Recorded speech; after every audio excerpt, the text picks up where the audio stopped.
Thank you. Ms. Sutherland, we've met before. I'm full of you. Do you get a break or you? No, I'm fine. I will not be long, I promise. Can I just say that, mediators are taught to be impassioned and neutral, but this is just not something that I can keep neutral about. And, we're sorry to put you through this, and we're sorry for your loss. Thank you. I'm going to just be very brief. Sure. Kathy's hospital bills, Yes. about $700,000, that sound about right? Yes. And Kathy passed in November of 2020. Yes. When did you learn that real water had caused her death? It was later, right? Yes, it was when an article appeared, I think it was in the Arizona newspaper. There's an article about a family, it turns out to be the Gallagher family, I think, that was bringing suit. It wasn't a medical story, it was a court beat, and they mentioned the firm of Kemp Jones, and Sister Judy read that article, and it occurred to her that Kathy would consume gallons of real water for years, that there may be an association with her demise and drinking of real water. And you later learned that the water was contaminated with hydrazine. Yes. And that would have been sometime after October of 2021, I think almost it a was, year later. Learning about the hydrazine was considerably, maybe 18 months after she died. You learned, a part of the lawsuit, did you learn that there was hydrazine in the real water and that's what caused her death? I'm guessing early 2022. 2020, okay. Again, I'm very sorry for your loss. Thank you. Sure. Thank you, sir. Cross-examination. Scott Rasmussen, Hanna Instruments. We've never met before. No. I just wanted to tell you how sorry for your loss. Thank you. So, Thank you, Ms. Sutherland. No question for me. Thank you. Anything else? Nothing else, John. Thank you. Okay, then, thank you. You are released.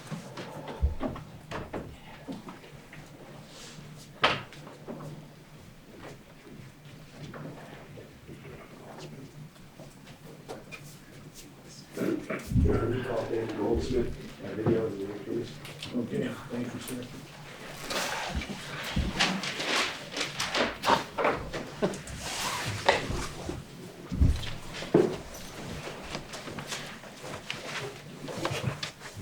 Please raise your right hand. Do you solemnly swear the testimony you're about to give in this deposition will be the truth, the whole truth, and nothing but the truth to help you God? Yes, I do. Thank you. Could you, to start off, could you tell me a little bit about your educational background? Yes, I have an undergraduate degree in sociology from Antioch College, and I have a master's and a PhD in epidemiology from the University of North Carolina at Chapel Hill. I got my PhD in 1983. Can you explain what epidemiology is? I'm happy to do so. Epidemiology is the scientific study of the risks or causes of diseases in groups of people. And that's recognized as a science. Yes, it is. Excluding real water, have you studied contamination in drinking water, of other drinking waters before? I have indeed, yes. Can you give me some prominent examples, perhaps? Yes, some years ago in my time when I was in California, I was involved in evaluating asbestos contamination in drinking water in several surface sources. And I have studied the risk of contaminated drinking water more or less throughout my career. I'm now collaborating with some attorneys and other experts related to drinking water issues related to health problems of people stationed in Camp Lejeune, North Carolina, and that's also an issue related to contaminated water. And the Camp Lejeune case is centered where? It's, Camp Lejeune is a marine base in North Carolina. And how do you spell Lejeune? Lejeune, I believe. And since you graduated in '83, you practiced in epidemiology the entire time? Yes, I have. Are you affiliated with any publications? Yeah, I've got a lot of publications during my career. I am not sure if my attorney, Mr. Kaufman, shared my CV with you or not, but I'll be happy to do so if you wish. Okay. Approximately how many? You're talking about peer-reviewed publications? Peer-reviewed publications on the subject of epidemiology. I believe I've got somewhere, near 100, maybe a little bit less than that. Are you involved as the editors of any journals? I have been historically, been on the editorial staff for the Archives of Environmental and Occupational Health, and also the American Journal of Industrial Medicine. I've also been on the editorial staff of an international toxicology journal, and the name of that journal is not coming into my brain at the moment. Would that be the Journal of Toxicology and Environmental Health? I believe that's right. And you were the editor, or one of the editors of that? Right, I was one of the editors, correct. Approximately how long? This is from memory, maybe 5 or 6 years. All right. When were you retained in this case? I was contacted, I believe, in February of 2023. And who retained you? Ms. Livingood, and she was assisted by Mr. Kaufman. So those are the two attorneys from their Portland office who retained me. Okay. And you were retained by attorneys for the defendant, correct? That's correct. And the specific defendant would be Real Water? That's correct. Okay. And more specifically, the plaintiffs didn't retain you, the defendants retained you, right? That's correct. And is Exhibit 1 in your package there a true copy of your March 24th report? Just hang on a second, please.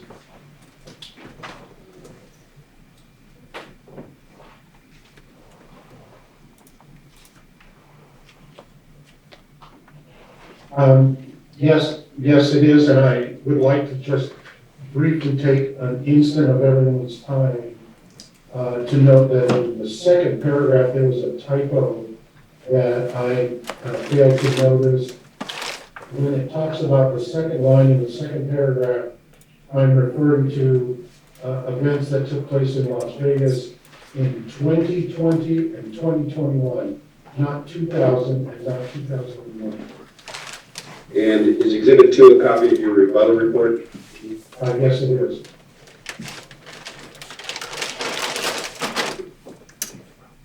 Have you studied a chemical called hydrazine in this case? I have indeed. What is hydrazine used for? Hydrazine is used for rocket fuel and for other kinds of explosive fuels similar to that. And I think in the report you have a comment about when hydrazine was developed. Let me just ask you, do you know when hydrazine was developed and by whom? No. Okay. Does hydrazine damage the liver? Yes, based on studies that I've read, there was a very lengthy review by the Agency for Toxic Substances and Disease Registry, better known by their initials ATSDR. They reviewed the toxicology and human health studies related to atrazine. I believe that came out in 1997. And that report's referenced in your report, correct? Yeah, it's referenced in the March 24th report, correct? Could hydrazine be in drinking water? Could hydrazine be in drinking water? Yes, No, I said, should hydrazine be in drinking water? no, And why not? because it's known to produce toxic effects on the liver and other organs, both in laboratory animals and in human beings. And is real water made with something called a concentrate? Yes, it is. What is your general understanding of how real water is made with a concentrate? Again, I tried to outline this in my March 24th transmission. Basically, water is, local Las Vegas water was taken in large quantities and then broken down into smaller quantities after it had been filtered.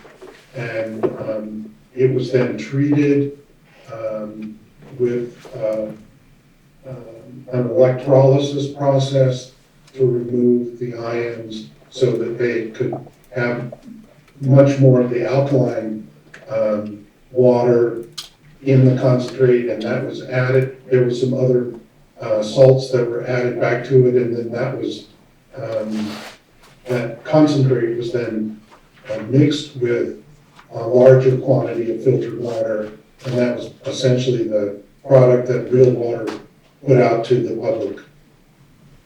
Did the FDA do tests on the concentrate? I believe they did, yes. And did they find hydrazine in the concentrate? Yes. And you referenced that on your report on page 6. Could you look at that for me, please? At the bottom.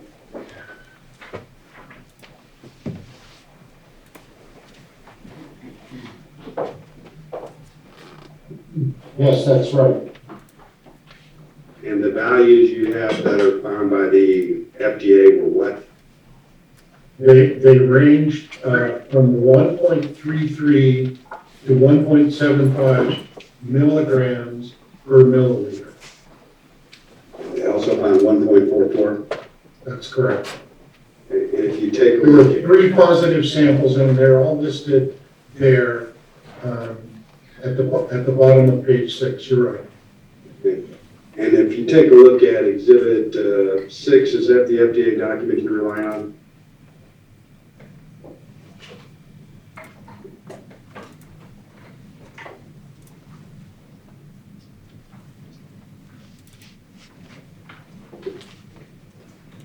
I looked at Exhibit 6 from what you sent me this morning, and I think that this only has one of the 3 samples noted.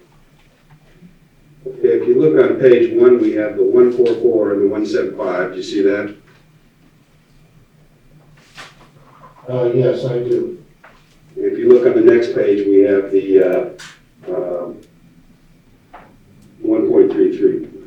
Okay, then you got them all. Okay. So basically, the FDA tested 3 samples of concentrate, correct? Yep, And they found hydrazine in each and every one of them. that's right.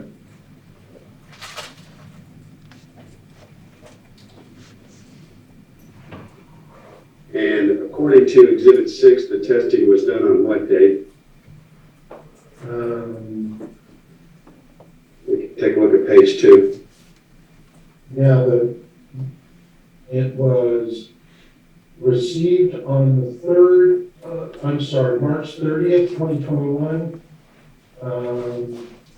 And the day the testing was done, I couldn't really tell. Okay, Okay, received conclusion date, but that's 7 months later on October the 6th. right. And we have a date out of lab date, Right. Of October 18th. right. So the testing came out of the lab approximately 7 months after the sample was collected. Apparently, yes. And do you have an opinion regarding whether the FDA finding of hydrogen in the concentrate was significant? Right. I don't have the skill and background to determine whether it was significant or not. The fact that it was detected 3 times was very striking to me, because there should be no hydrazine in any sort of drinking water or water product, as far as I know. Okay, in your report, again, this is exhibit 1, I'm looking at page 6 on the very bottom. Yes, just please give me a second to catch up with you. Sure. Yep, Okay, could you read the last sentence there? I wrote that this is a very serious finding because the detected hydrazine chemical originates from real water stored concentrate. And why did you opine that it was a serious finding? Because there should be absolutely no hydrazine in any drinking water product, any bottled water, any water of any sort. Okay, if the same concentrate was used for the 5-gallon jugs in the retail buys, would you expect hydrazine to be in the water in both the jugs and the bottles? Yes. And why would you expect hydrazine to be in both the jugs and the bottles? Because as I understand it, the final product that was sold to the consumers had concentrate that was mixed with the water from Las Vegas, and that's what their product was. Yeah, I wanted to pause for 1 second. Do we have a panel member that has to go to the men's room or ladies' room? All right. Let's take a quick recess.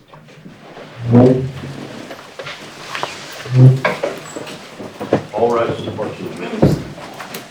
Okay, ladies and gentlemen, you're admonished not to converse amongst yourselves with anyone else on any subject connected with this trial, or to read, watch, or listen to any report or commentary on the trial of any persons connected with this case, or by any medium of information, including publications, newspaper, television, radio, social media, or inform or express any opinion on any subject connected with this trial, as a cause is finally submitted to you.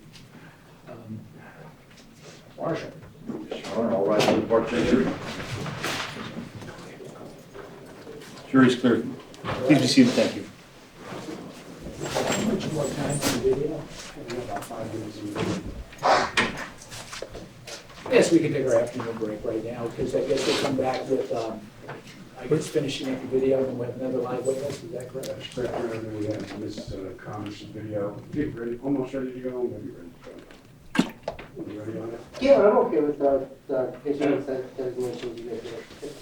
Okay. I think we just need to be on the same page to make sure. There were some additions that late, and I just don't know if those have been incorporated yet, You so. want to check on that? Hey, look, you look like Shane got them in. Yeah, Based on what I I reviewed. printed it and sent it to them, they okayed it.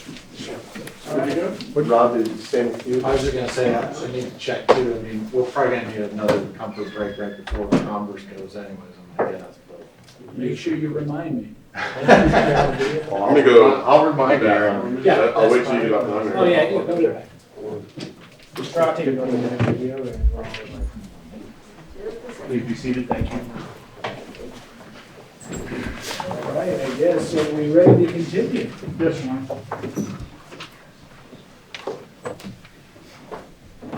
Yes, Sean. All right, just want to make sure everybody's on the same page. For right now, we are. Hey, it's been, fairly smooth sailing. We're gonna have a couple bumps in there. Of course. Okay, Marshall Sloan, you can bring him in. Did you need to do something right now? Not right now. We can do that. Yes, Your Honor, I'm on it.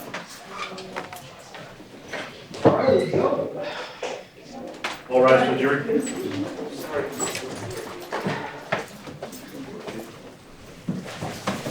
Thank you. All right, you will probably stipulate the presence of the... Yes, Your Honor. Yes, Your Honor. Yes, Your Honor. Okay, we'll continue on, sir, with the video deposition. Yes, Your Honor. Have you been provided with the testing that United Natural Foods did on their retail bottles? Is that the testing that was done Eurofins? by Mr. Dr. Dooley? No, I think Dr. Dooley is referring to it, but if you take a look at Exhibit 7, you will see the Eurofins testing. Yes, I see that. Okay. And basically, according to Dr. Dooley, the graph showed that there was hydrazine in every bottle, every one of the 7 bottles. And the Eurofins testing found that there was hydrazine above the reporting level of 0.5 in 5 of the bottles. Is that your understanding? Yeah, when I read Dooley's report, what he said was that they found hydrazine in, let me see if I got this right. Samples 1, 3, 4, 5, and 7. And, sorry, no, I take that back. That's not correct. No, they found reportable hydrazine in samples 3, 4, 5, 6, and 7, and one of those was barely above the limit of detection. So they found 4 out of 7, 5 out of 7 had concentrations of hydrazine, and one was just barely high enough to get over the limit of detection. So, but this is not, again, this is as opposed to what was reported by the FDA scientists. This laboratory data was for product that was kept for sale. My understanding was that these were 1 liter bottles, and they were not from the concentrate. So you've got hydrazine in the concentrate, and you've got hydrazine detected in from Dooley's report for retail real water products. So that's the distinction from one to the other. Okay. And is it, I think your term was serious finding with regards to the concentrate. Do you think it's also a serious finding that they found it in the retail bottles? I do. Why? Because as I said before, hydrazine should never be in bottled water. It should never be in drinking water. It's the kind of contaminant that is a serious concern from a health perspective, and there should be no hydrazine in any of this product. Did you make a causation assessment in your March 24th report? I believe I did. You want to take a look at the last page? No. It's 8.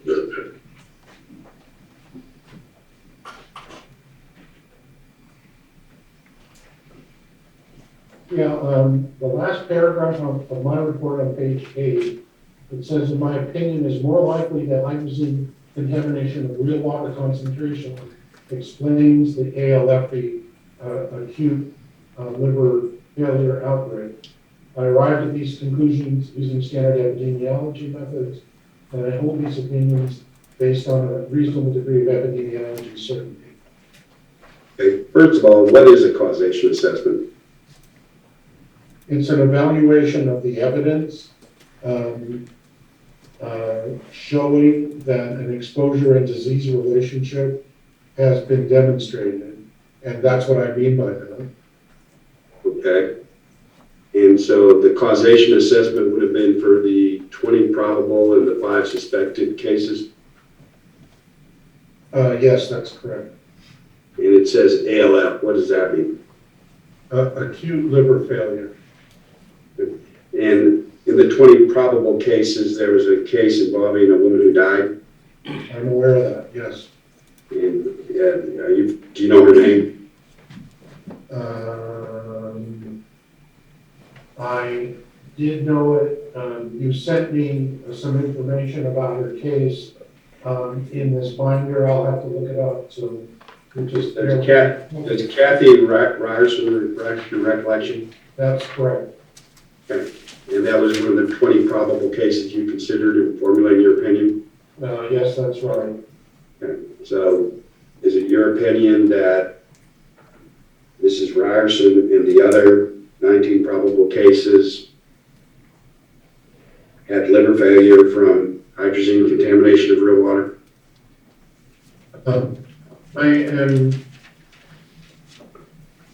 I have a sort of a slightly different way of thinking about this. I have reached my causation assessment knowing or having read reports that these cases of acute liver failure had consumed real water products. And secondly, in the subsequent assessment, hydrazine was found in both the concentrate and in the bottled water that was for sale, real water, bottled water that was for sale. And so, but I'm assuming that hydrazine contamination played a role there, but they really should be looked at, from my perspective, separately. I don't know if every single patient or plaintiff consumed that. I don't know how much, but that is sort of the way that I've concluded my statement. And as I said, it was the hydrazine that was the bad actor that should not have ever been in any of the water samples that were looked at. Okay, so you're given an epidemiology opinion of the whole group as opposed to a case-specific opinion focusing on one particular point. That's correct. Okay. All right, your rebuttal report refers to something called the Beck study. Do you see that? I do. I think if you take a look at page 2 in the middle there, under the next page, yeah. Yes. Page 3, I'm sorry. Could we blow that up so we can read it on the screen, maybe? Okay. And can you tell me what the Berg study was? Yeah, this is a series of 4 cases of acute liver failure published by Dr. Berg in 2021. All of the patients were diagnosed either at Loma Linda Medical Center in California or in Las Vegas. And they were all adults, as you can see here, age 36 to 51.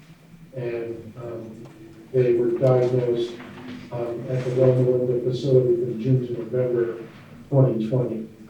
So. And you say in the next section that your conclusion, quote, is backed up by the new study by Berg. Do you see that?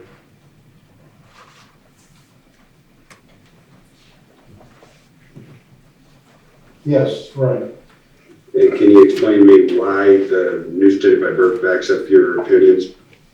Well, it appears that the Berg published study adds 4 cases that weren't previously counted, and it may be possible that they were included in the initials series of 25 cases. I don't really know that, but I'm assuming that because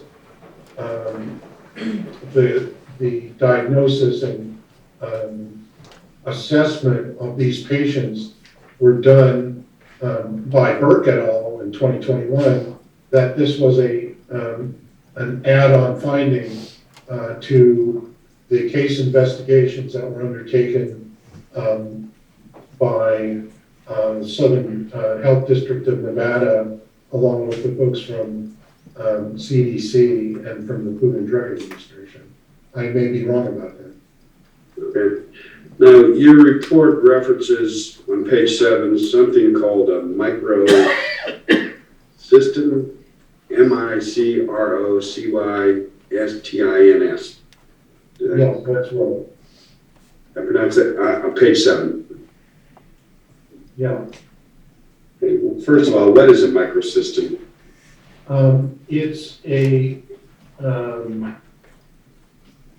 It is a type of contamination that is found in water where you've got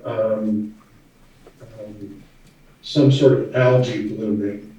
And it's the byproduct of the algae going through their natural state. It produces this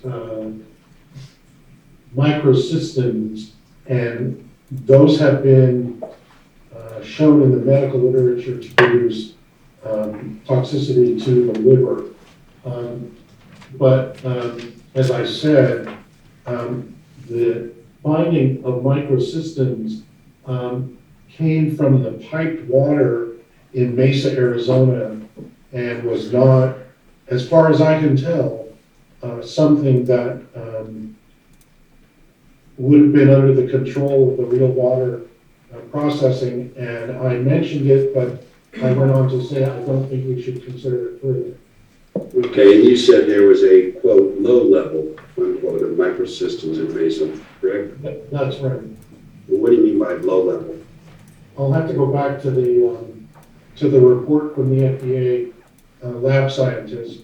I am characterizing this this toxic material based on their evaluation, and I don't have that memorized.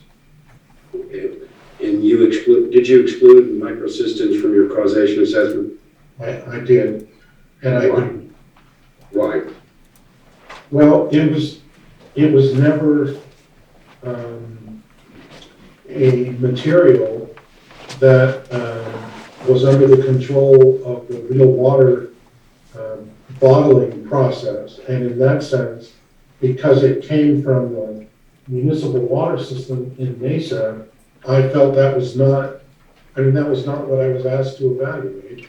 And so that's why I chose to at least mention it, but then to say that it wasn't something that should be looked at further.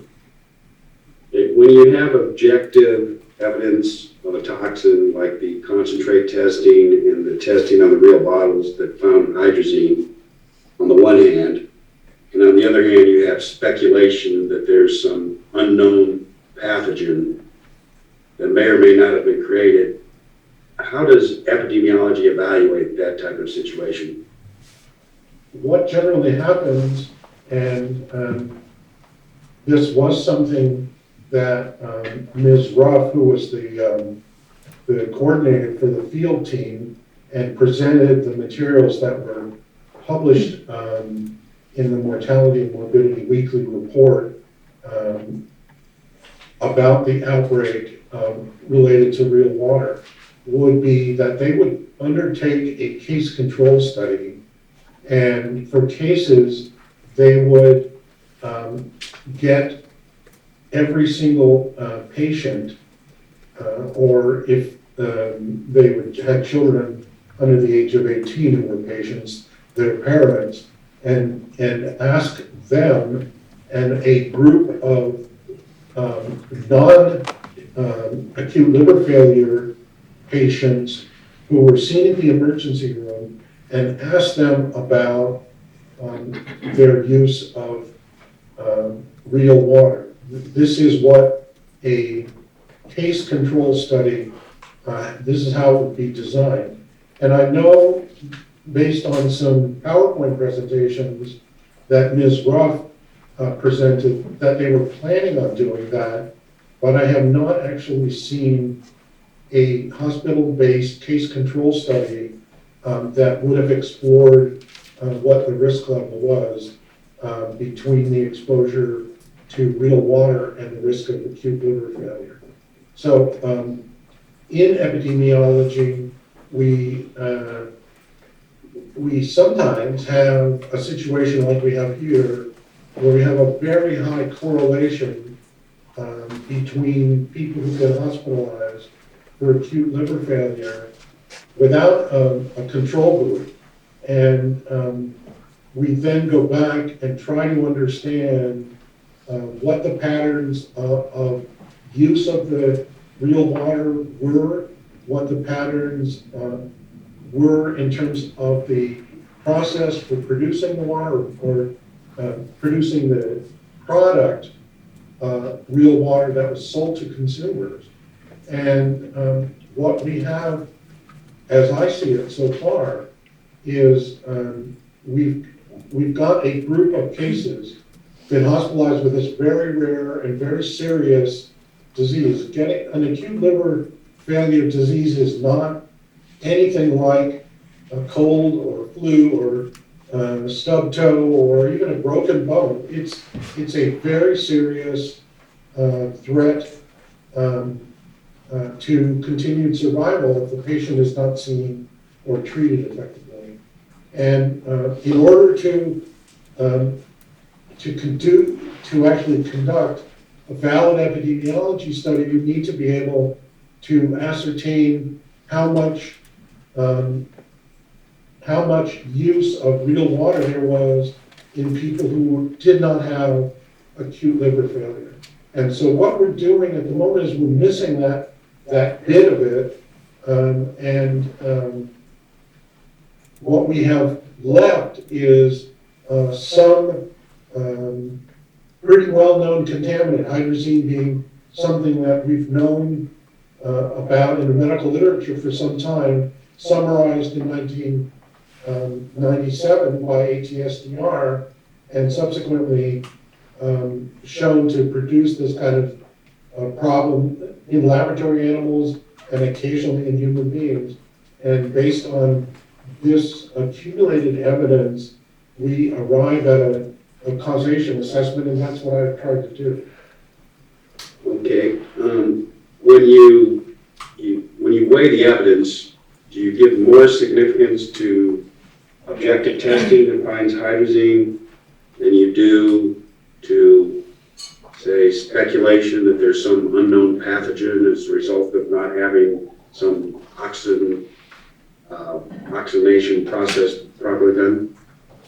The fact that hydrazine was found in the concentrate, the bottled concentrate, and also in the stored retail samples of real water is a very serious finding, indicating to me somehow that hydrazine has contaminated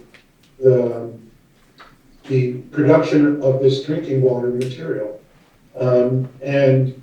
As I said, we do not have a case control study that shows how much of a risk using real water was, but we've got a lot of other things, and it was on this basis, and considering all the other evidence, and in certain cases the lack of specific toxicity evidence, other than the finding of hydrazine, that led me to put my conclusions in the way I did. And I don't believe yet there have been other explanations based on the review of other expert materials in this case that I've read so far that would have a better explanation that hydrazine was, or hydrazine as a contaminant was the likely cause of acute liver failure. So you excluded the pump failure and the employee issue as the cause? I looked at it based on what I read. I couldn't find any evidence that that was the source of the contamination, correct? Okay, So summing up, your opinion is that hydrazine was the cause of this outbreak? Unless there is other evidence that have been detected or evaluated by competent water research authorities, I'm going to have to say that hydrazine does appear to be the source of the liver outbreak, acute liver failure outbreak. And your opinion that hydrazine was the cause of the outbreak is given to a reasonable degree of epidemiological certainty? Yes, that's correct. And so, just to be clear, you are not giving an opinion on whether hydrazine in real water actually caused the acute liver failure in any specific individual in this case, correct? I am arguing that hydrazine appears to me to be the one toxicant or intoxicant that's in the real water processes, and that is the only explanation I have seen for both the outbreak and the group of plaintiffs in the case. As you sit here, are you aware of any reports that acute liver injury might result many months after ingestion without any symptoms close in time to the ingestion? A part of my answer has to do with whether or not the individual patient consumed real water from the initial exposure till the time that they were hospitalized. And if they were, drinking it daily, for example, if they worked out and they drank real water after workouts every day, even though it may have extended the latency period out, that certainly might be consistent with what you would expect for an adult response to this kind of injury, toxic injury. But I have not, as far as I can recall, I have not seen any assessment of latency that would look at a delay in getting a diagnosis or something like that. I mean, my reading of the toxic liver injury or the acute liver failure is that it's pretty dramatic, and you've got vomiting, you've got severe gastrointestinal pain and other kinds of significant problems, which by all manner of means should lead you to be seen by a doctor who's got, a physician who's got skill to diagnose what is going on. But I have not seen anything about a delay in demonstration of symptoms whatsoever. Your understanding of those dramatic symptoms that you just referenced, at least in terms of the outbreak cohort, suggests that those symptoms occur relatively close in time after the consumption of the real water, true? I think that's a fair assumption, yes. It's certainly not a matter of years. It's likely to be, it's not a matter of multiple months. It seems to me to be a matter of months and or days for the kids.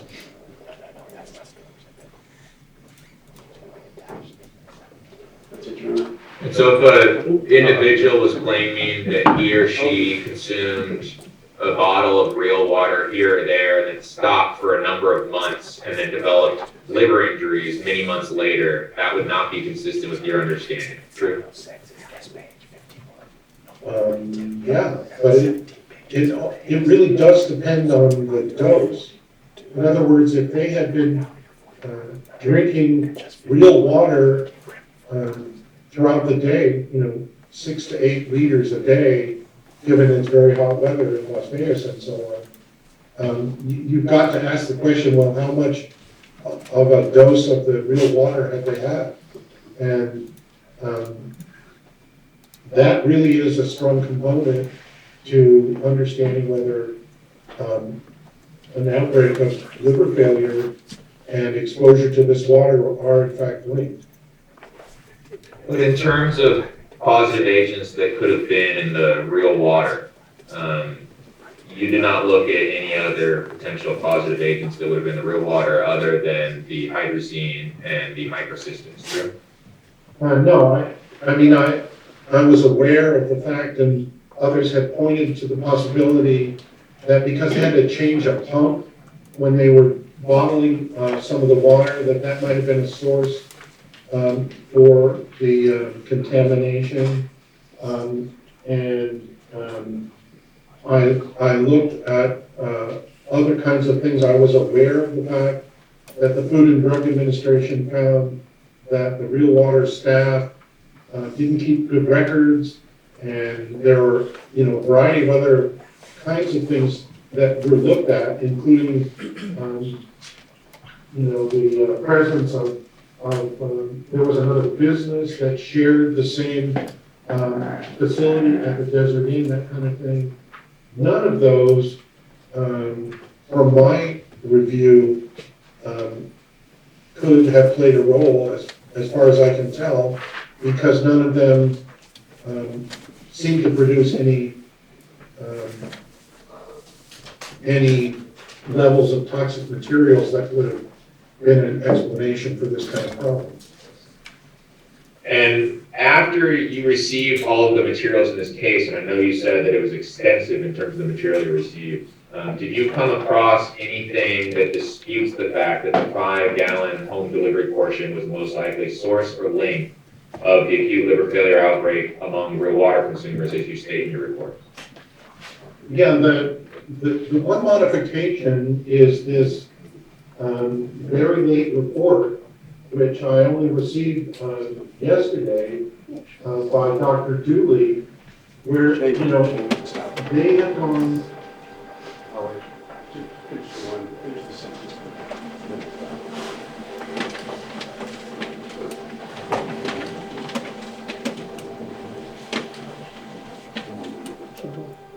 Yeah, keep going, finish the sentence. Finish the question. Under his supervision, they tested 7 samples of water that were sort of, that were in the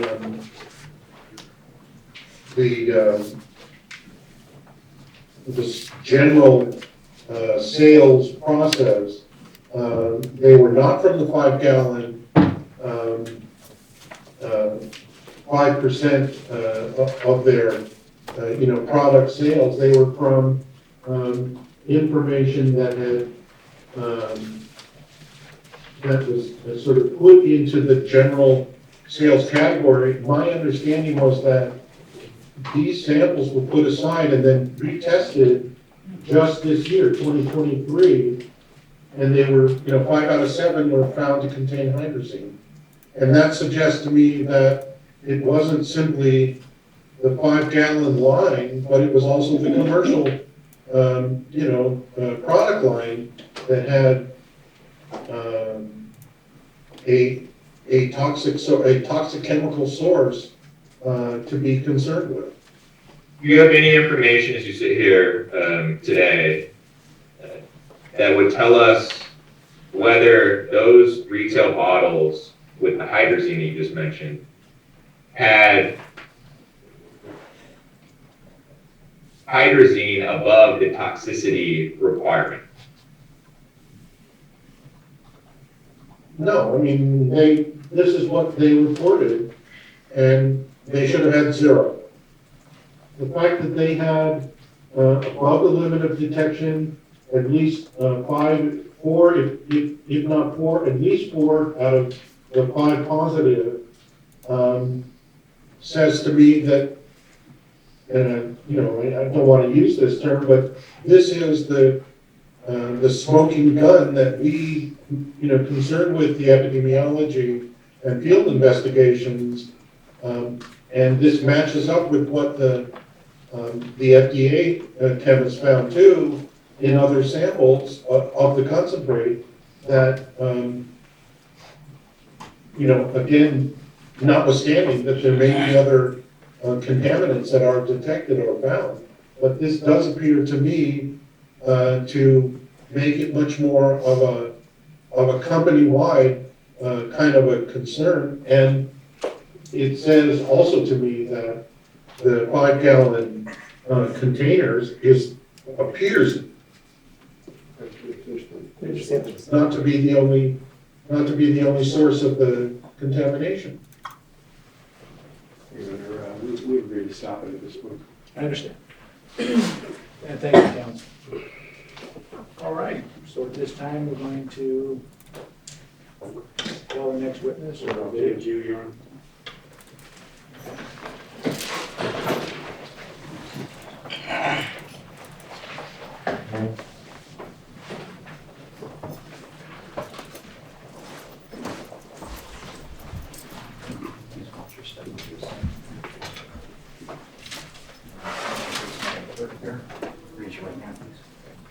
I do solemnly swear the testimony you're about to give in this action shall be the truth, the whole truth, and nothing but the truth, so help you God.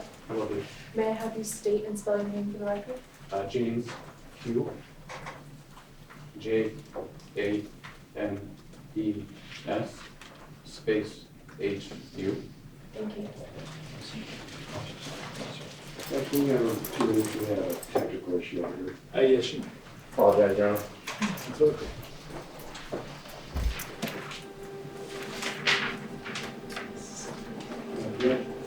Sir, I forgot to look at the European study. I just wanted to mention that I'll be making a motion there.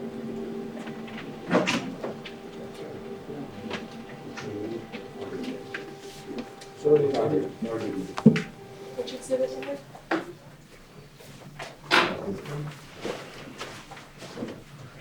Yeah, it's exhibit number 7. Thank you. Ms. Mercer, it was previously admitted. It was, I'm just verifying. And for this witness, we've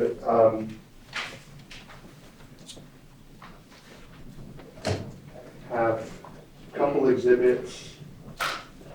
One is exhibit 706, but it's a subset. So I have that exhibit in hard copy. So that would now be 739. What you're admitting to? It was submitted electronically as 706, but this is a smaller subset. So do you want that to take place of the new 706? This will be the new 706. And it's 18 pages. Thank you. And then we have a new exhibit, 789. Eric, 76, do you have like a page count? It's 18 pages. And just so you know, I moved you to, we requested, moved in evidence and then. Your Honor, for Mr. Hugh, we have exhibit 706. It's the 18-page exhibit that I believe has been stipulated to its admissibility. It has. It has. All right. May proceed, sir.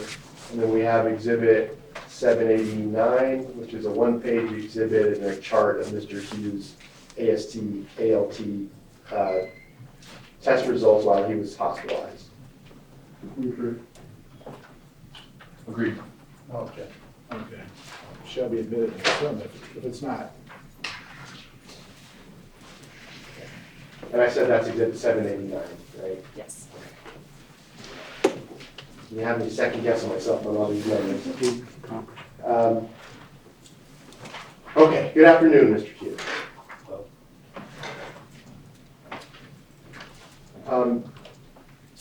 Would you please introduce yourself to the jury? Where did you grow up? Yes, I was born in Los Angeles, California, raised in Southern California. And is that where you graduated from high school? Yes. Did you go to college? Yes. Where did you go to college? I graduated from UC Berkeley, Northern California, and then after that, the Quantic MBA program at UC Berkeley. Did you attend? Yes, but some things came up, so I have to, due to personal and financial reasons, so I'll probably finish up when it's the right time. And what was your field of study or major? I majored in interdisciplinary studies field major, concentration in finance and technology. Approximately when did you move to Las Vegas? About 8 years ago. And what do you do for work? I'm a financial consultant dealing in the digital assets space. And are you married? No. Do you have any children? No. Do you live with anyone currently? Any family members? My younger brother is my roommate. What are some of the things that you enjoy doing? I enjoy outdoor, indoor activities, jogging, hiking, yoga, tennis, video games, active art stuff. And what got you interested in real water? I've always been health conscious, so I think at the time it was one of the brands that I saw advertised for the health benefits. And approximately when was this when you first started drinking real water? This was in 2020, October.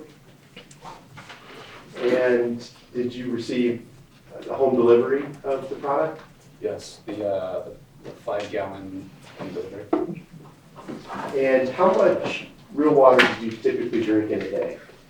Per day. So at the time, I was trying to get back into endurance training. I did finish triathlon and several marathons and placed in the top 3% in one of them. So at the time, my goal was to consume 60 to 120 ounces per day. And so you were measuring how much real water you were drinking. Is that right? Yes.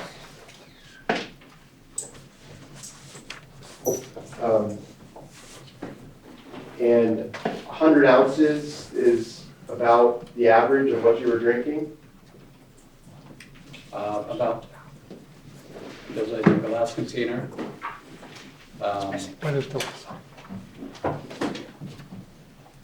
So you had a container that measured the amounts, is that right? Yes. So you started drinking in October of 2020, home delivery, a fairly large amount. I want to direct your recollection back to the November of 2020 timeframe. In November of 2020, did you start to feel sick? Yes. Well, looking back now, it appeared that I had jaundice and the brain swelling, the hepatic encephalopathy. And that's, looking back now, that's what was developing into the matter. You mentioned jaundice. Did you have any other symptoms that you recall? How did you feel? Yeah, so leading up to that evening, I was losing balance, nausea, in and out. My vision is usually 15-20, I had really good vision. And then I noticed my vision was getting blurry. So at the time I was thinking, something was off. At some point, did your symptoms start to become concerning to you?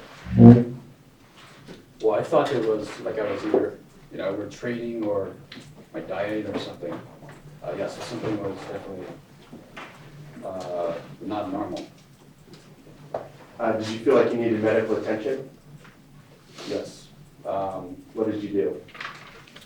Well, that evening, I started losing my balance, and then I instructed my younger brother to call 911.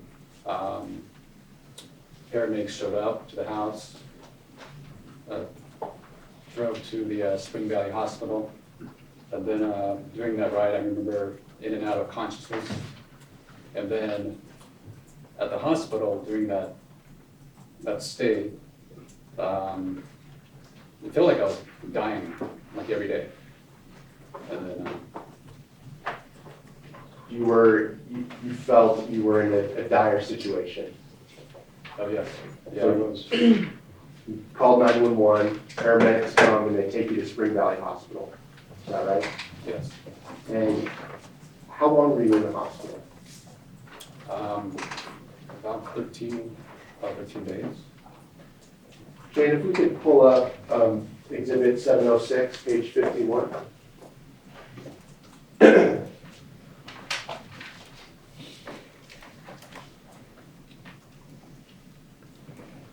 This page is part of your discharge note.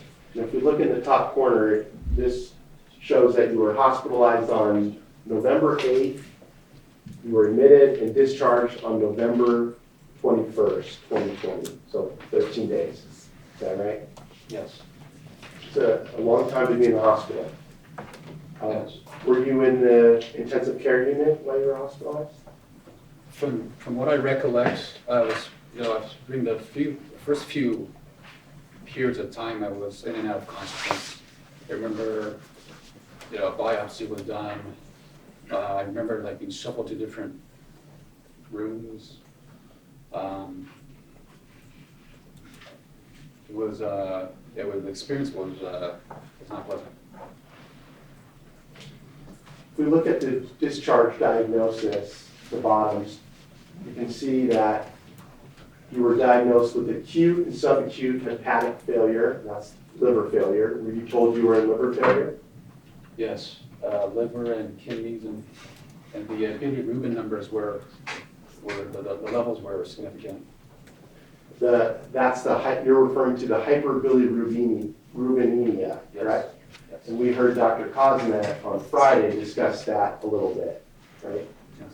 And that is what is associated with the encephalopathy or the brain swelling. Yes. And did doctors tell you that you were experiencing that as well? I remember the doctor was saying that they had to keep me there longer to stabilize my condition. So every day felt like I was dying. So when I would go to the restroom, look in the mirror, I didn't recognize myself. It was painful, and it wasn't reassuring what the doctors were telling me. And, there's moments of time when I was thinking about, I'm gonna die alone. You were scared. Yes. You were in the hospital long term. Yes. You were told your situation was dire. Quite terrified. Liver failure. You were scared you were going to die. Yes. Understand. Also, the diagnosis reflects the cirrhosis, which Dr. Kaufman also talked about as the scarring in the liver, the scarring and the damage. Is that right? Yes.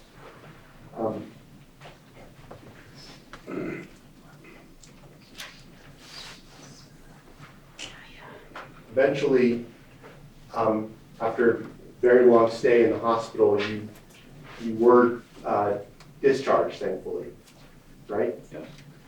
And had your symptoms fully resolved by then?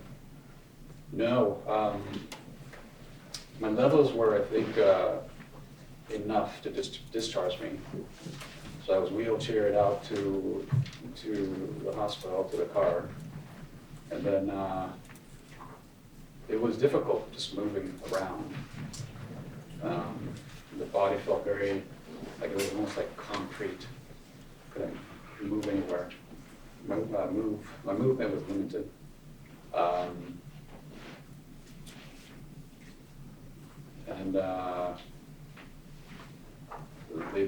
The ride back home was very painful. Shane, can we pull up Exhibit 789?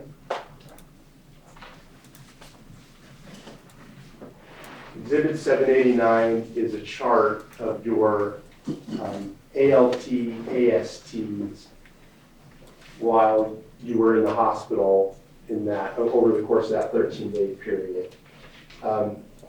Is this what you're referring to as the ALTs and ASTs started to improve towards the end, and while those are still extremely high numbers, the doctors felt that you were well enough to be discharged from the hospital? That's correct. And since being discharged from the hospital, have you ever felt quite like the same James Hugh you were before you were admitted in November of 2020? No, there's a baseline that I was, that I was connected, I realized that changed drastically. Just getting out of the bed and in the bathroom, and it felt like my consciousness was all in fragments, and I could think about, just pieces of information. Still today, I'm kind of, I'm trying to be optimistic, but trying to, it's challenging to improve that. You met with Dr. Hudson, who the jury will hear from later this week. Do you recall that? Yes. And Dr. Hudson, if Dr. Hudson is advised for you to monitor your liver function test annually or semi-annually for the next several years, is this something that you intend to do? Yeah, I probably would. Is it something that you have an interest in doing? Yes, to monitor my liver health, yes. Thank you, Mr. Hughes. I appreciate your time. All right, thank you, sir. Cross-examination. Thank you.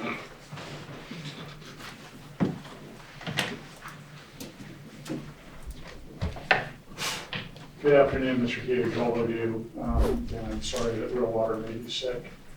I just have some brief questions for you. You were in the hospital for about 3 weeks, is that right? About 13 days. I'm sorry, I misspoke, 13 days. I was thinking about something else. And the time that you were in the hospital, you got out about November of 2020? November 2020, yes. And by the time you got out of the hospital, your medical bills were about $235,650. Does that sound right to you? Correct. Okay. And after you got out of the hospital, then you started to recover slowly. Is that accurate? Recover, it was like I was able to get out of bed by myself and walk and these sort of actions. And as November led into December, and December led into January, you were getting better? Slightly. Slightly. And as January led into February, you were getting better, right? It was, yeah, I could walk and. I didn't hear you, I'm sorry, my hearing's terrible. Yeah, about that time I could walk. You could walk? That's okay. Just walk, or you were able to normally function in No. January, February of 2021? No, I'm still not even normal right now. You're still, I'm sorry, my hearing's terrible again. You're still not, I'm trying not to talk over you, that's my problem. No, Wait till I finish asking the question, I'll be able to hear better, thank you. So the normal level is not the normal level today. Today, as of right now? Yes. Okay, and are you seeing a doctor for that? No. And you haven't been given any treatment for that, correct? No. Just the prescriptions, that's finished, but I'm living a more healthier, I guess, lifestyle now. Okay, that's admirable. And your liver function tests have returned to normal, is not true? I think the levels indicated that it were at normal levels. So in fact, on March 14 of 2022, you got a liver function test, and it's a normal liver enzymes. You recall that? Yes. And you recall that your only complaint just a few months ago was you were still experiencing some shortness of breath? Yeah, so when I say normal, that experience is like good days and bad days. So when I have the shortness of breath and sometimes like the pressure and anxiety that kind of sets in, I think this pressurizes my breathing. It's difficult to breathe sometimes. So currently, when you have anxiety, you have trouble breathing? I just breathe now, take deeper breaths, and You take deeper breaths to relax? yes. Like a yoga? That's right. Okay. And you're a former smoker, right? You gave up smoking? Like 25, 30 years, a long time ago. So When you say smoker, it wasn't, I smoke a pack a day and stuff, it was more like a, holidays. During Smoking, college. that type of thing. during college, that kind of thing? Yeah. Okay. And so, other than your feeling that you have a kind of the baseline, no doctors told you that, have they? No, you can tell when, I used to run a 6-7 minute miles. And then right now I can barely sprint like from, the distance, I can barely sprint it, got rest, shortness of breath, catch my breath, and then try it again. And you believe that's not because you're in your early 50s, you believe that's because of drinking real water then? Absolutely. That's what I was referring to, that baseline is definitely, it changed. And you believe that because of this, you haven't gone to see a doctor though, right? After I went to the digestive associates and the tests and stuff, the testing, I continued my holistic alternative modalities. So self-treatment. Yes, there's the internet, you have access to all these databases with tons of research material that's open to the public, so you can do your own research and figure out what works, because everybody's body is different. So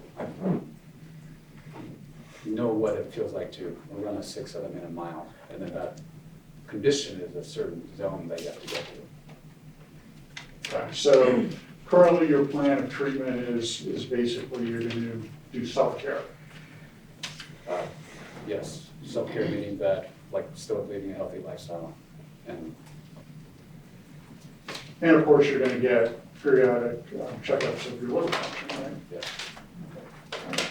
So good, thank you. Okay, thank you, Sue. No questions, John. Thank you, Mr. No questions. Anything else? Just one clarification. Mr. Hugh, the first liver function test that we looked at in Exhibit 789 is dated November 7th, and your hospital admission date is November 8th. You mentioned that you were transported to the hospital in the evening. Is that right? Yes. Okay, and then you were admitted to the hospital after midnight. Is that correct? Yeah, I noticed that. It was November 7th is, I think, when the event happened, and November 8th was the in charge or the onboarding. Yes. And then, yeah. I just wanted to explain that distinction there. Thank you. No further questions, Your Honor. Okay. Anything else? You know you're on. Oh, yeah.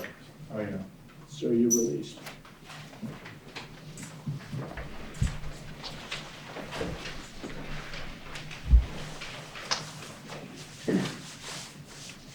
Your Honor, before we call the next witness, can we take a break for the round of the... Yes, we can. Thank you.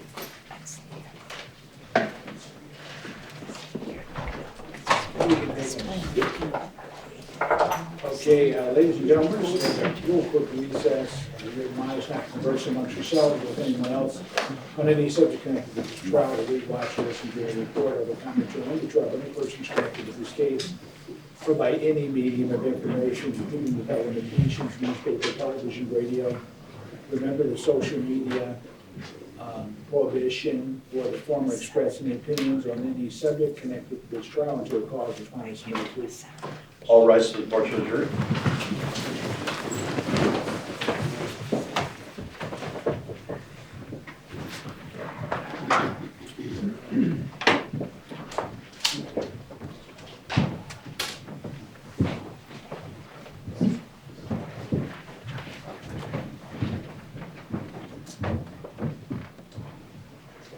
Please be seated and thank you.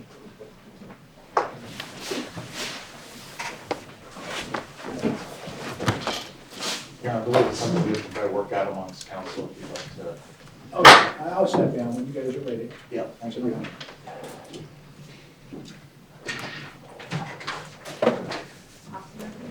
Yeah.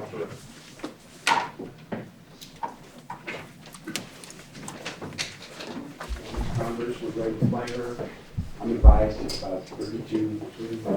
How long, Chief?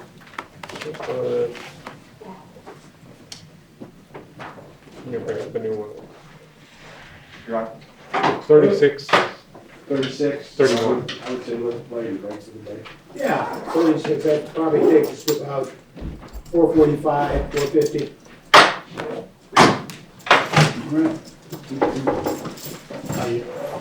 Your Honor, are we on the record? Yes, sir. I asked Mr. Kemp if he could just make a quick record on the documentation of the efforts to attempt to find Mrs. Converse, who's, my understanding, lives locally. Because we're going to play her depot, and I'd just like a record.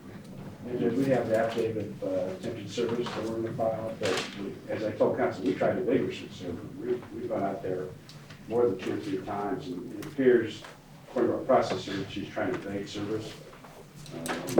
I don't know all the details. In the office, And on behalf of Milwaukee, I'll accept Mr. Kemp's representation. I accept it as well as Hannah's representative, just to let you know that we are trying to contact her as well, and she may be here if we can get her during the events. I welcome that, because I have more questions for her. Okay. We'll let you know.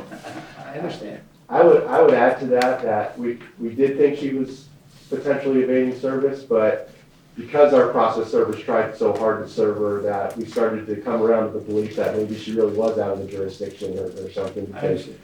Is she the receptionist? She is the receptionist. All right, She's the orc receptionist. Good job. I put my eyes up. Okay. Please proceed. All right, the court stipulates to the presence of the jury. Yes, Your Honor. Yes, Your Honor. And ladies and gentlemen of the jury, it's my understanding we have one more video deposition that will be shown to you, and it'll take approximately 40 minutes, maybe a little bit over that, and that'll be it for the day, but we'll be done before 5 o'clock again. It's a movie called Patty Converse by video. Okay.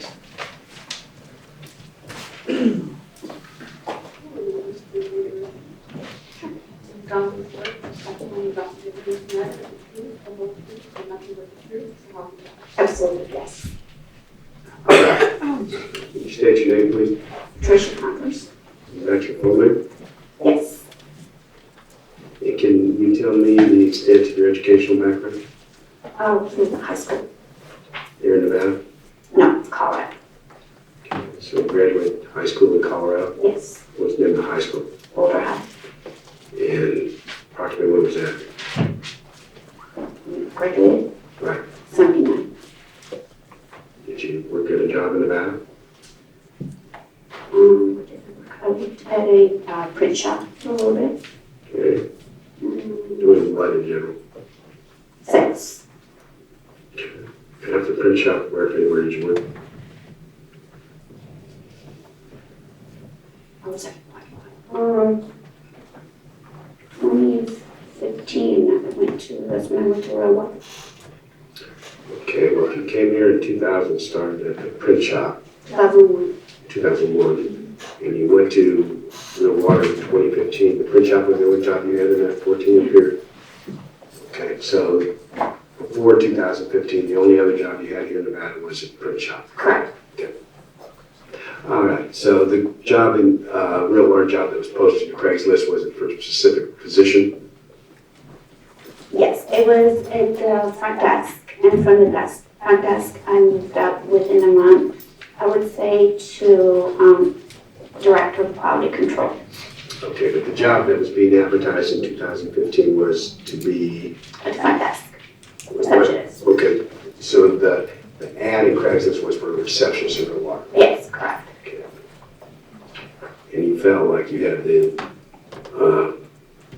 training and background to do that job? Oh, yeah. Have you ever been a receptionist before? No, but definitely have a lot of people skills. Okay, so prior to 2015, had you had any training with regards to how to make water, how to make food, anything of the sort? No, they taught me. Okay. We'll get into what they taught you, but prior okay. to 2015, no training whatsoever? No. In food processing? No. Water processing? No. Quality assurance? No. You know, Nothing whatsoever? Nothing. Any chemistry classes? No, Any involvement with using testing equipment? no, Good. So you went to Real Water, you became a receptionist in 2015, is that correct? yes. Do you remember the month? Approximately. I want to say it was around May or June because it wasn't like extremely hot yet. And would that have been a facility at, on Desert Inn? Yes, Now, when you got hired, you said you were hired to be the receptionist, and then a month later, you became the director of quality control. control.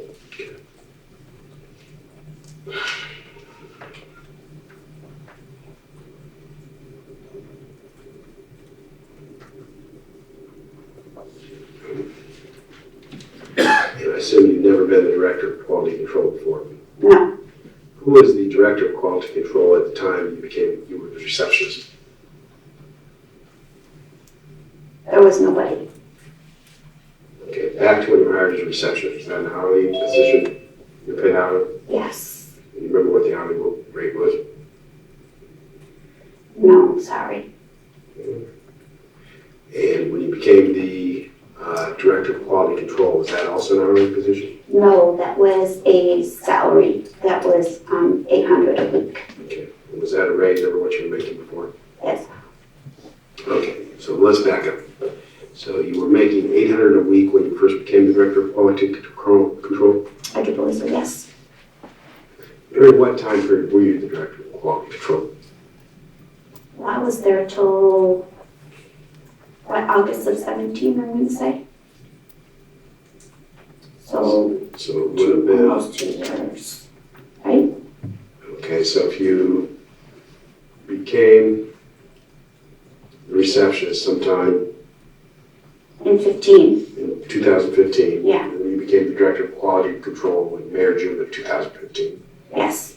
So you were director of quality control for sometime between May and June of 2015 to August August. 2017. Correct. Now, in the Desert Inn plan, during the time period that you were the director of quality assurance, was there a room where concentrate was administered into the real water? Yes. What was that room called?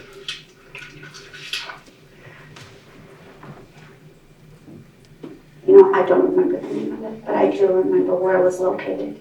Okay, and can you tell me approximately how big that room was? Sure. If you take from this end of that pillar all the way across, and it'd be this big. Okay. So approximately 20 by 10 maybe? That's about right. All right. Now, in this, was this 20 by 10 concentrate room, room where access was restricted? Yes. Okay, and who was the access restricted to? I had to go in there because of the electrical cords that needed to be fixed, and that's why I was to go in there and to make sure that everything was picked up and clean. But when Blaine went in there, nobody was allowed, he would lock it up, nobody's allowed in there. Okay, and that would be Blaine Jones? Correct. And he was the one that was mixing the concentrate? Correct. Okay. And I say concentrate, is that was the term that was used by the real water plant? Yes, it is, sir. Okay. And what did this stuff look like? What color was it? I never saw it. Okay, so you never saw the concentrate before it was added into the water? No. Okay. And where, do you know what the ingredients of the concentrate were? No, sir. At any time did you know the ingredients of the concentrate? No. Okay. So you as the director of quality control were never provided with a list of the materials that were being used to make the concentrate? No. Okay. Do you know how they were making the concentrate? No. Okay. All you know is Blaine went into a room and concentrate came out. Correct. Okay. There were big tanks that it would go into. So basically they would make a tank full of concentrate, correct? Correct. Okay, and if I told you that these were titanium tubes used to make the concentrate, that'd be news to you? Yeah. So as far as you know, you've never actually seen these things? No. Okay. And you were the director of quality control? Absolutely. Did you know prior to today that they were using titanium tubes as part of the manufacturing process? I did not know that. Okay, so today is the first day you discovered this? correct? Yes, sir. I've never seen these. Sorry, my glasses are dirty. Now, directing your attention to the top left quadrant of the exhibit, do you see that? Do you see how the tubes are arranged together and there's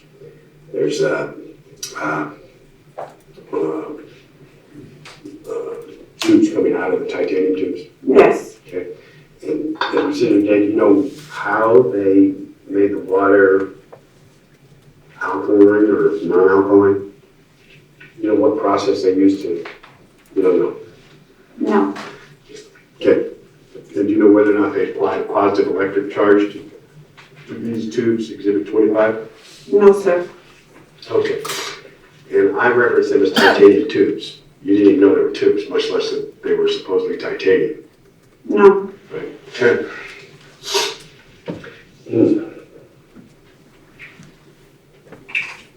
So basically, whatever was done in the concentrate room, you weren't privy to, correct? Mm-hmm. Yes. Yes, sir. So with regards to your job as the director of quality control, you could not do any quality control in the concentrate room because you didn't know what was going on in there. Exactly.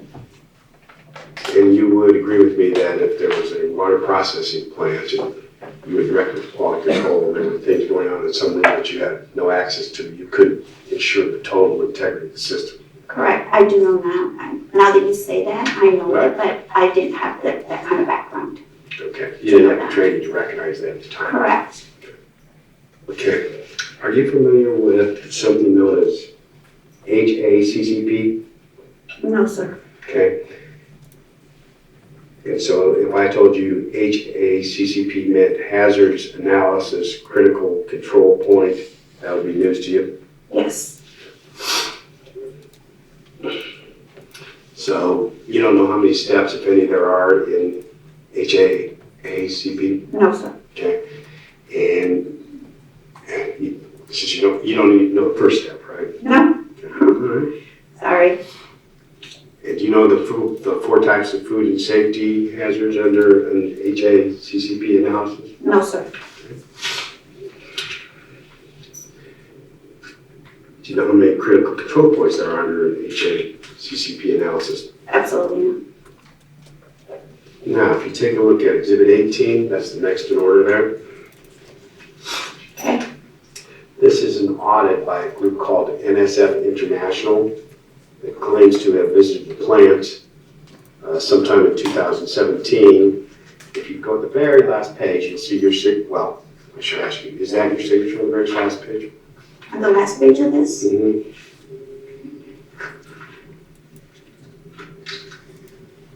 No, sir. I don't sign like that. Okay, it says audit contact, and then there's a signature there, but that's not your signature? No. Okay, let me make sure we look at the same thing. It looks kind of like a PNC, but that's not you. No, I could sign and show you my signature. Well, we have others, okay. Okay. So you did not sign this document? That doesn't look like my signature, sir. Okay. I don't recall signing it, but Do you recall an entity, and they have the name of the person here, Cheryl Bischoff, it's on the first page, Bischoff. Do you recall them coming in and doing an inspection or audit of the plant sometime on March 2nd, 2017? you know, there was people that came in to see the plant. Okay. But I don't remember the names. Okay. Maybe they were from Michigan, perhaps? I don't remember. Now, flipping over to page 3 of this document, Okay. it says, quote, ORP and TDS equipment calibrations are performed every 2 weeks. Did I read that right? Which one? Under 17. Okay. Calibration monitoring enterprise.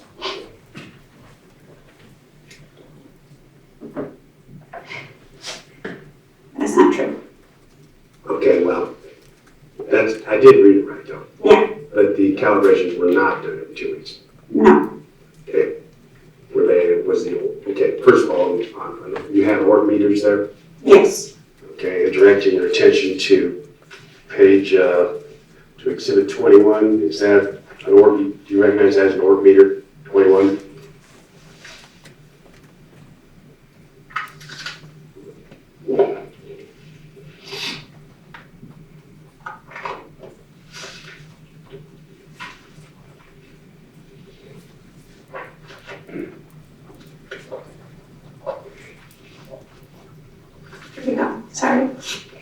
Yes, And so and that was the kind of org meter you had when you were the director of Yeah. quality control? correct. Did you recognize the name Milwaukee?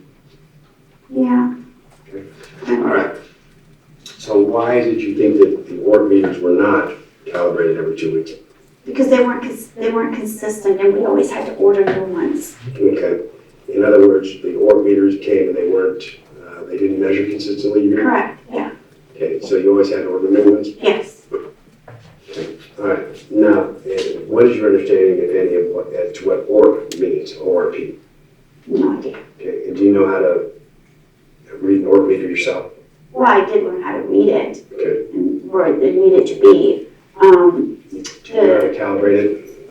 No, the ones that would calibrate it was, at that time was Shani, and she was the, Shani Castile? yes, Is it Castile or Castile? Castillo, I think. Okay. Okay, she was the one, when you were the director of quality control, that would Yeah. calibrate org meters? Correct. All right. Okay. What was her job position? She was the plant manager. Okay, great. But you said you had to order org meters frequently because you were not satisfied with the way they were coming to your Well, she manufacturer. was the one that would say they're not calibrating right, these are not right. So she's pretty smart. She knew herself. So there was, someone made you aware of a problem in the calibration of org meters. Yeah, And the solution to that problem was to order more org meters. correct. And we've been told by Milwaukee that they think that 100 org meters were ordered during the course of providing org meters to the plant. Does that sound about right? Probably. All right. And did you have any conversations with Milwaukee personnel about these No. org meters? All right. And when you say they were calibrated every 2 weeks, your understanding is that they either were not calibrated or they were calibrated longer than that? Shani would do that. She would try to do it and she says, no, we need to get new ones, these don't work. So she had problems in calibration? Correct. Okay. The org meter was the big problem. And do you have any understanding as to problems using an org meter to take negative org readings? It's been so long that I don't even remember everything, but I'm trying. Okay, that's more Ms. Castillo's. Yes. All right, and were you ever charged with taking org readings? No. Okay, that was Ms. Castillo. Yes. Now, directing your attention down to 2 on Exhibit 18. So, for the record, we're on page 3 of Exhibit 18, Section 3, which is labeled HACCP. Are you with me? Page 18. Right. No, it's Exhibit 18, Got it? page 3, Okay. and then down in the middle, Section number 2. Got it. Okay. Has the persons responsible for the HACCP program completed a formal HACCP training? Question, answer, there's no current staff that has completed formal HACCP training. Yep. And that's a true statement? Yes. Because you didn't have it? No. No one had it? No. Okay. In retrospect, that probably would have been a good thing to have. I'm sure. Okay.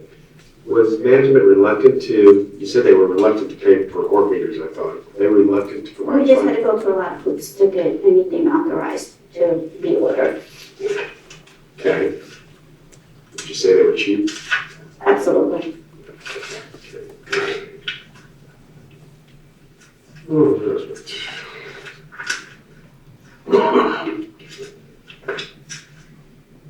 Okay, again, last page. That is not your signature, you're telling me. Does not look like my signature, sir, but you know what? I can, like I said, I never put a line across the top like that, across the P, that's why. It's like, that just, Okay. I don't do that. Any idea who signed this on your behalf? I honestly, if you ask me, I think that somebody looked at my furniture, my signature and probably tried to do it. It's my guess. Okay. And that P doesn't even look like a P, that looks like a D to me. In regards to this document, you have no memory of seeing this document that we have in front of us, Exhibit 18. No, sir. On the top it says, do employees assigned to conduct the test demonstrate competence in performing them? Answer, there are currently no written SOPs, or training documents for how to perform various testing. Only required test parameters when frequencies are noted. Okay. Did I read that right? Yes. Okay, is that a true statement that there were no written standard operating procedures or training documents for how to perform various testing? Correct. Okay.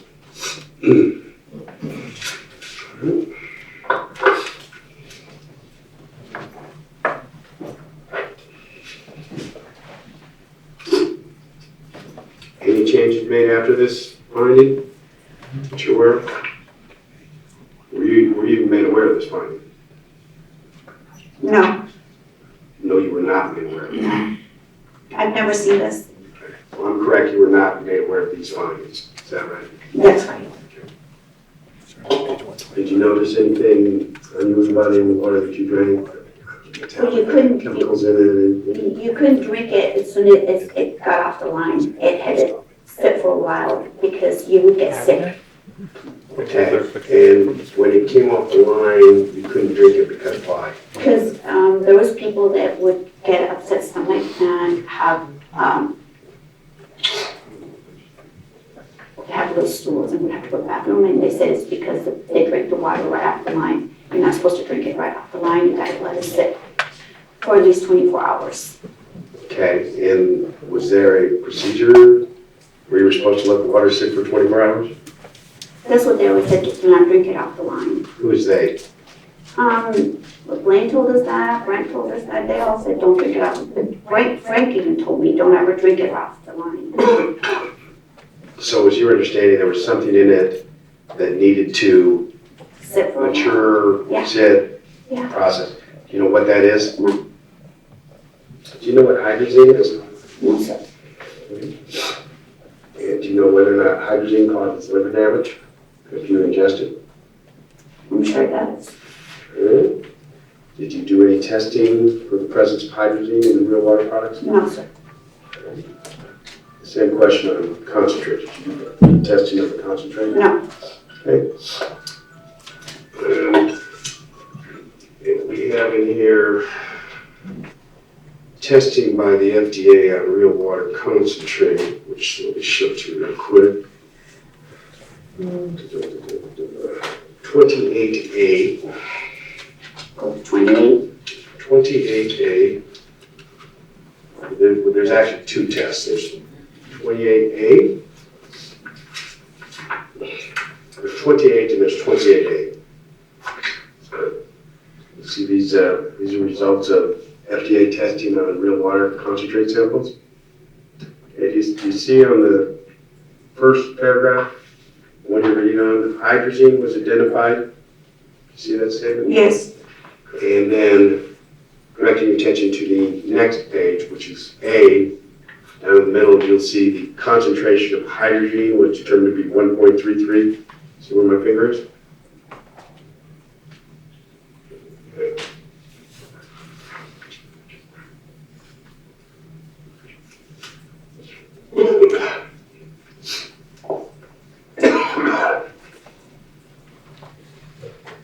Do you know whether or not 1.33 is a dangerous concentration of hydrogen? No, sir. Okay, you've never heard of hydrogen. Right. Okay. Assuming for the sake of argument that the FDA did find hydrazine in the real water concentrate, do you have any idea where the hydrazine came from? No, sir. Okay. And if someone had informed you that there was hydrazine in the real water product, would you, as quality control director, have investigated that? I would have asked about it. And by the way, perfect, yeah, you said that some people, that when employees drink real water off the line, they became sick. Yes, like the guys that would work on the line, they drank it. They became sick. Yeah. They didn't even have liver damage that you're aware of? Not that I know of, sir. Okay. And did real water? Can I add something into there? Sure. What bothered me, and when I became the director of quality control, I told the guys not to ever do that, is that they would give the water to the homeless people, and I said, you can't do that, because then they would get sick. So I put a stop to it. So they're giving water Off the line to the homeless and people. homeless people would become sick. Well, I don't know, but I just know if they're not supposed to drink out of it, they got sick, when they get sick, where are they gonna get help?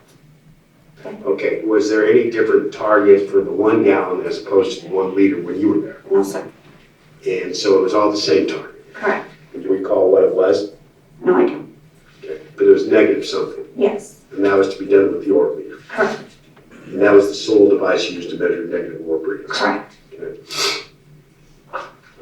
So if, as you said, the orb meters were calibrated or working properly, it would be difficult to get Exact.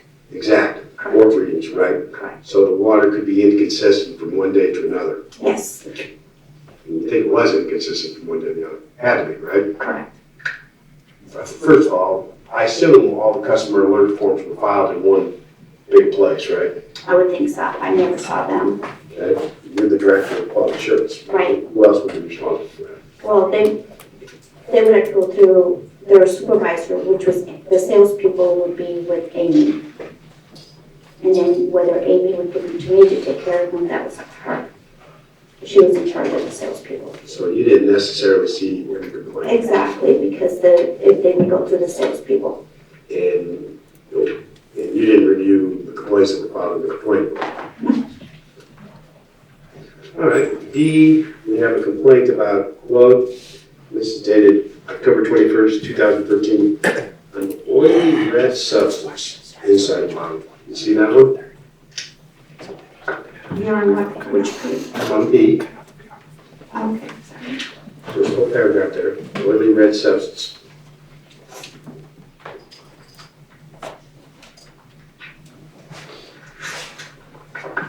Here, I am on B, I don't see Okay, that. right here, Oh, I see it, sorry. okay? So there were complaints you were aware of that they found oily substances in the bottles? That was before my time. Okay, but this was in the book that you could have reviewed if you wanted to. I didn't see this. I didn't ask you, so you could have seen it if you wanted to. Anybody could have. All right, well, let's, there's plenty. We don't have to get stuck in the wood. Okay, C, April 2nd, 2013. Free-form resin or oil from the manufacturing process. Any complaints about that? Were you aware that there were complaints that there was some kind of oil in the bottles from the manufacturing process No, sir. at any time? No, sir. Okay. All right. D, we have a May 6, 2014 complaint about, quote, a strong chemical smell in the bottle with a TDS reading of 26, unquote. Are you aware of this complaint? No, sir. Okay. So this is the first time you've heard that there was a strong chemical smell associated with the real water bottle? Yes, sir. All right. E, this is February 21st, 2014. Customer said she found a gasoline-like substance. Did I read that right? Mm-hmm. You weren't aware of this complaint either. No, sir. And here we are on May 23rd, 2014. Exhibit F, we're talking about a slight candy soda-like scent and a cloudy substance in the water. You weren't aware of this complaint, I take it? No, sir. G, we have 1514, complaint about styrofoam in the water with lemon juice. Aware of any complaint like that? No, sir. First time you've ever seen any of these complaints, we've gone through A through G, correct? Correct. Okay, H. This one is testing that appears to have been done. They don't have the complaint, but they have the test results. Okay? And there's a note on the second page there that says, Patty, this is what I could find. Yes. TDS 65 and some other reference. I can't really understand what that means. I did it with Frank. Okay, and what is it, what do you recall about this particular one? I don't recall, but that is my signature. Okay, so sometime in July or September 2016, there was a complaint about the water, and you tested it and found that it had a 278 orb. Is that right? Yes. And it was supposed to have a negative 200 orb? Correct. So can you explain to me why it had a plus 278 or when it was supposed to have a negative 200 or? No, sir. Okay. All right. December 1st, 2016, this was the time period that you were the Director of Quality Control, right? What are you on? Okay. December 1st, 2016, you were the Director of Quality Control? Yes. My pets and I have been getting diarrhea from your water.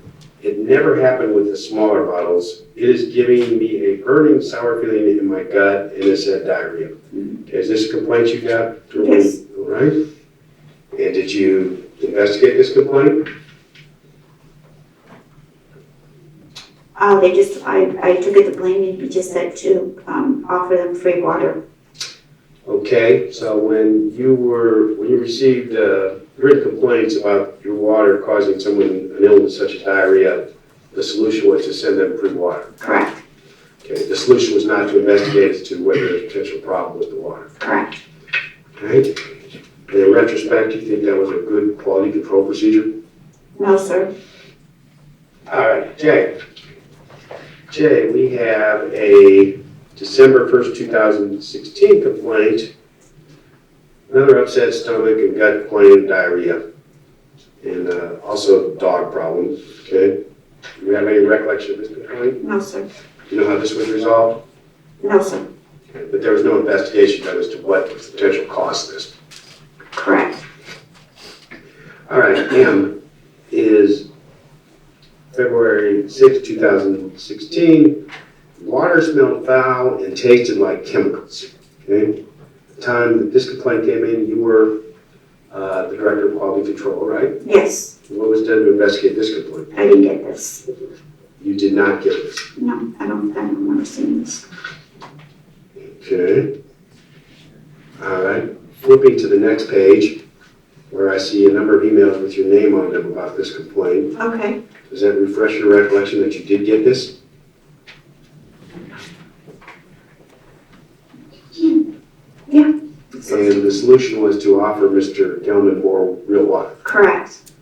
So rather than investigate the potential problem, you offered him more real water. Correct. Correct. That's what I was told to do. I'm not suggesting it wasn't. So Mr. Jones told you to do that, correct? Yes, sir. Okay. All right, and this is March 17, 2017 from someone named Susan Doran. Okay. And she complains, it's on the next page, quote, "My family, my pets, and my 87-year-old visiting parents and I have been getting diarrhea from your water.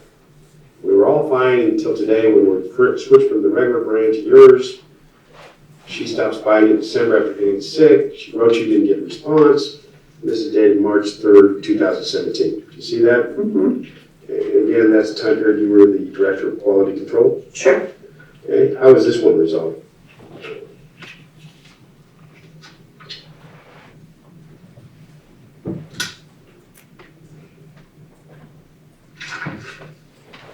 This is the same one here. I left her a message. I called and left a message. Again, sent an email, and I talked to her. Let me ask it differently. Was there any investigation done on the manufacturing process as a result of this complaint? No, sir. Was there any investigation done on the manufacturing process at any time as a result of any good? Absolutely not. We have thing dated March 6, 2017 under A.O. Costco Business Center on MLK. Okay. Quote, "Water had a bitter aftertaste for the case she purchased." Right? Can you recall this complaint? Yeah, that's my handwriting, sir. Where's your handwriting? And there it says, "Will come in for 2 cases of water." Okay. So again, the solution here was to give out more free water. Correct. Okay. No investigation done in the manufacturing process? No, sir. All right. On August 1st, 2017, quote, "Fishy smell and taste burned her throat." Okay? And were you still there at this? I think you were, right? You were still there March 1st, 2017? This is about the time I left. You call this complaint? No, sir. Okay. Next one, September 6, 2017, intestinal, and again, we're on Q. Intestinal cramping, nausea, vomiting, and diarrhea. Do you recall whether you were still there at this point? I don't think so. Okay, and what makes you think that? I don't see any. I would have made a note on it or replied to them. Okay. I always make sure I reply to people and try to get a hold of them. Okay, and then 9/15/17, another complaint. Started to feel sick, symptoms of confusion, hand tremors, nausea, and vomiting. And this is September 14, 2017. I think this is after you. Yeah. Because you feel like the employees really were not adequately trained as they did. There were a lot of questions about the processes and standard operating procedures. Now, to be clear, you were there from 2015 to 2017, is that right? Yes, sir. I mean, yes, ma'am, I'm sorry. At the Desert Inn facility? Yes, sir. It's okay. I've been called worse. So you're only able to testify as to what happened in 2015, 2016, and 2017 at Desert Inn? Correct. Okay. So in terms of what testing was done or what procedures were, all you know is when you were there, 2015 to 2017? Yes. Okay. So you're pointing to a standard operating procedure? Correct. So they were all together in one book? Oh, no, they had like about 3 or 4 different books. Okay. Yeah, there was a lot. And those were provided to you? Yes. Okay. And Glenn would update those.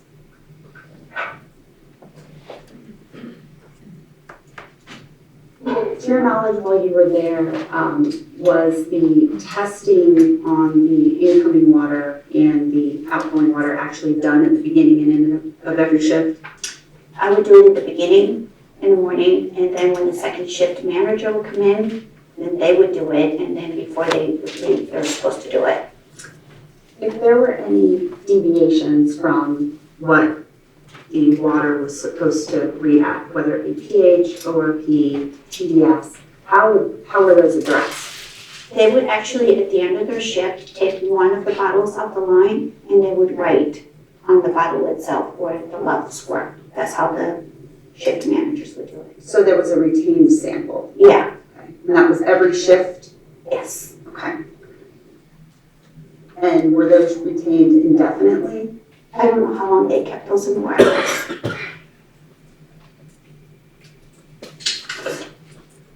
Other than reading the book, what else did you do as part of your training? I did a lot of what we needed to be as far as the cleaning room, how the products they use for cleaning, which is the ZAP products, how all the labels have to be on there, how a lot of the safety precautions so nobody would get hurt. That was a big thing. And then where the eye washing stations were at, and make sure that they were always filled up and they were always working. Now, what is ZAP?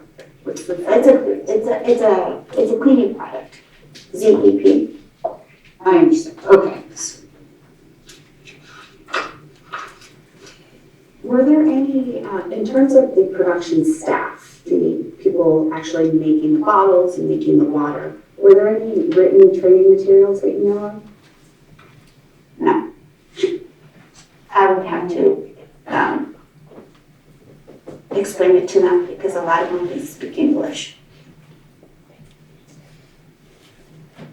So one of your jobs was essentially explaining the production process to some of the people. I speak fluent Spanish, so I explained it to them. And Oh.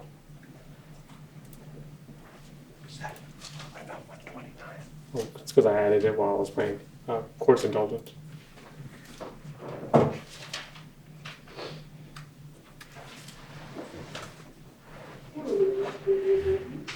Ms. Congress, my name is Scott Rasmussen. I don't know if you can see me or not. a little bit. I just have a thank you.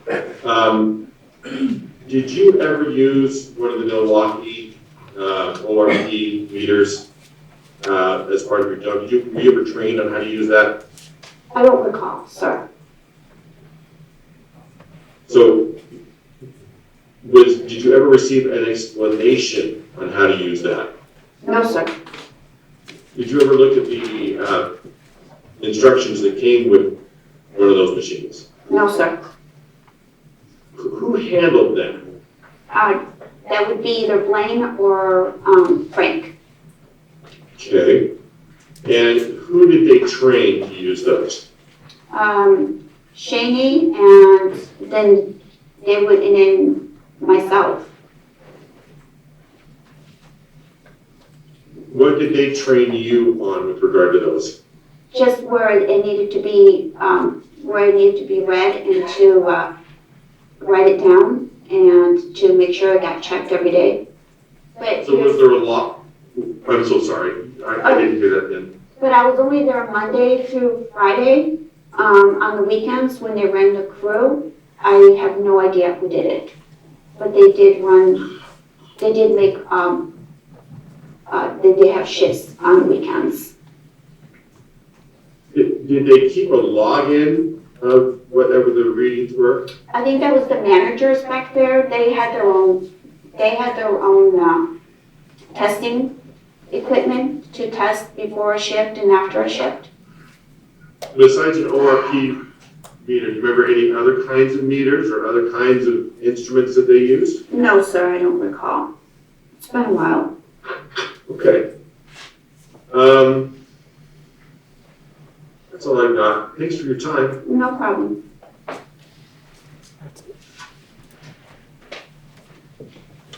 That concludes it. We have a couple of exhibits that we need to look at, but I don't think we need to drink that because there might be some.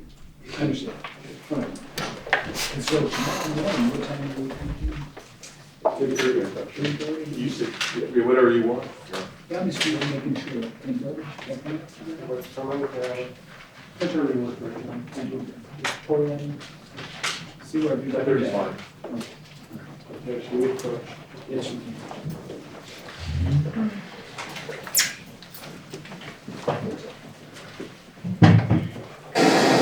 It's just gonna get voted required. I'm just wondering for my purpose if I need to.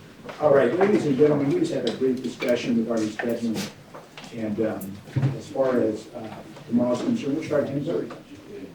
How's that? And we've been doing pretty good as far as utilizing our time for testimony versus downtime, right? There hasn't been a lot of downtime, a little bit, but not much, right? So anyway, remember, you're admonished not to converse amongst yourselves or with anyone else on any subject connected with this trial, or to read, watch, or listen to any report or the commentary on the trial, any persons connected with this case, or by any medium of information, including without limitations, newspaper, television, radio, social media. Remember the prohibition. And last but not least, do not form or express any opinion on any subject connected with the trial to the cause that's finally submitted to you. All right, so the court's adjourned.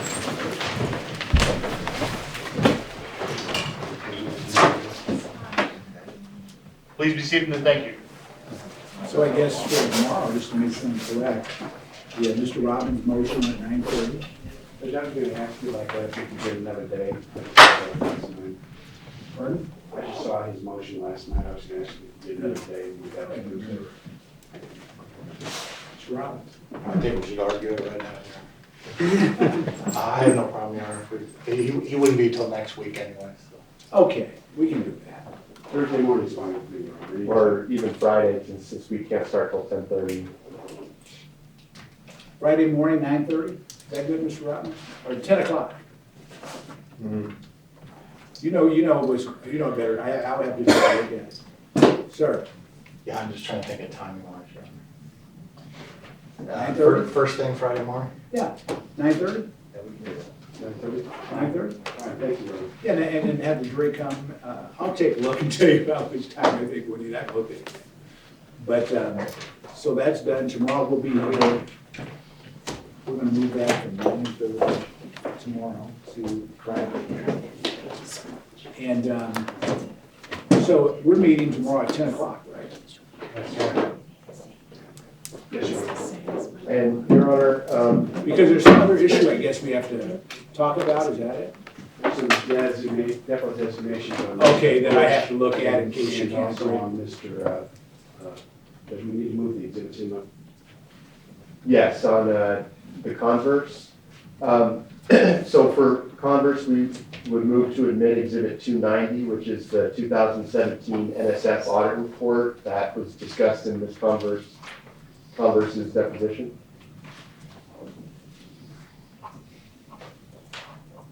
Any objection, counsel? No objection to The next. Wait. I apologize. I have to make sure I hear from Mr. Robbins and Mr. Rasmussen. Is it the audit report? Yes. No objection. No objection. Yeah, she already testified to it. I mean, it's, right? The next group we would move to admit are exhibits 105 through 129, which are all the customer complaints and emails. The only thing with those is a few of them we've already admitted. I just don't have those in front of me. And I ruled 106. specifically on those pre-trial, right? Yes. Your Honor, 106 needs to be redacted. That's the other issue. That is the insurance one. Okay, I'll admit them, I ran it, but redaction of 106, what do we need to do with 106? If we can take the insurance representative. Yeah, there's references to an insurance company and insurance. We just want it, it's not real water, but the jury's not gonna know that, so. I understand, so we'll, So I guess it's more of the procedure. We'll let Real Water redact the exhibit as they see fit. I don't see we'll have any issues with it. But since we're changing the exhibit, it's been submitted electronically. I just don't know what we need to do through Ms. Mercer that. I think we need to, I mean, she can correct me if I'm wrong, but you're gonna have to remind her tomorrow to make sure we pull that, right? I can't pull it, you just need to submit it to me redacted hard copy, and it will become the new 106. Okay. As long as the number doesn't change, I just wanted to know. You got that, Mr. Kaufman? Yes, So it's up to you, sir. To get that I'll redacted. do my best. It might take me 2 days to get a hard copy. But No, that's okay. Six witnesses starting at 10:30. Tomorrow. Who we got? Did say that. All right. Who do we have tomorrow? We start with Mr. Desica. And then I think we're doing, Mr. Botiz, Ms. Arnone, Mr. Arnone. Ms. Then- Arnone? the depositions of Michael Bush and Jason Brown. Bush and Brown, and I think we already had Mr. Mendiaga. 6 witnesses. We plan on bringing Mr. Brown, so. I keep hearing different things. what did you say about Mendigamma? I thought we already did that one. We didn't play it, but. I thought We could play it if we have time. That's ready to We go. got There are that. some- There you go. There's some designations that need. So that's with the issue of You want to start over again? Okay. no, that Jason No. Brown, that's the issue of the motion Right. that he's got. So But that doesn't affect our ability to play the depot.